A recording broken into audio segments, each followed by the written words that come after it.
Gregory gave me permission to show you his images, and I have the links below. He did some color shots and he did some conversions to black and white. One of them is the Voigtlander 58mm. Now it's just one lens I've been highly praising because it's got great microcontrast. And the other one I think is the 50mm 1.8G or 1.4G. I forget, you can look at the links below. Doesn't really matter, but it shows you in the Flickr page below. I think it's the 1.8G. I want you to look at the difference, and he's a really cool dude, so thanks for him for letting me show you these examples. He converted his color images into black and white. Now I know you really can't see this, that's why the links are below, for God's sakes, okay? I want you to take a close look at these. You'll notice that the Voigtlander is a lot more silver, a lot more 3D pop. You'll also notice that down here on the lens release, on the Nikkor, that is nowhere near as visible, and they're both the same exposure. You'll think, when you look at the Nikkor, you'll see that the camera's a lot darker, so you think it's a darker exposure, but it's not. You notice the background and the foreground exposure, my bloody iPads, are exactly the same, but the Canon looks darker.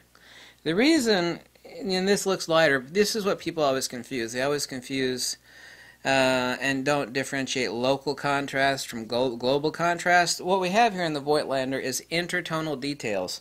Now the point I made to him, and we're both in agreement, is something that he didn't realize and nobody else does either, is that he said he appreciates the way this looks. Again, photography is an art form, so whatever you appreciate is whatever you appreciate. This image is more contrasty, more dark and brooding than this image, which is light and silver and airy. But here's the key point. I can make this Voigtlander image look exactly like the Nikkor image in Lightroom, but, listen for it, I cannot make the Nikkor image look like the Voigtlander image because there is intertonal detail here on the camera that does not exist in the RAW file or the JPEG, especially the RAW file, that was captured from the Nikkor lens. You see, let me repeat that. I can make the Voigtlander look like the Nikkor output. If that's the output you like, that's fine. But I cannot make the Nikkor lens look like the Voigtlander lens in Photoshop or Lightroom. Can't do it. Because this is actual information that was not captured by the Nikkor. Let me repeat this word really big. Microcontrast. Omnium Patrium Filii Spiritus Sancti. Amen. One of those magical lens attributes that is not sharpness, because everybody else is like, that's all they talk about. Is it sharp? Is it sharp? Is it sharp? Is it sharp? As I've said before 100 times, it's like a wino. You know, a wino is not a good person to judge a wine contest, tasting contest, where you have all these flavors and nuances. And the wino is like, what's the alcohol content on this crap? I want the stuff with a really high octane crap. Oh, that's the stuff. Yeah, that's 50 proof. Yeah. You see what I'm getting at here?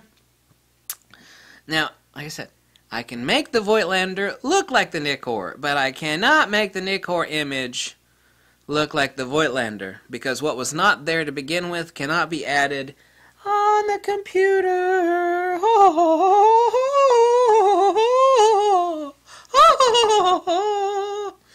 It cannot be it cannot be manifested on the computer because it is actual information. Big I information.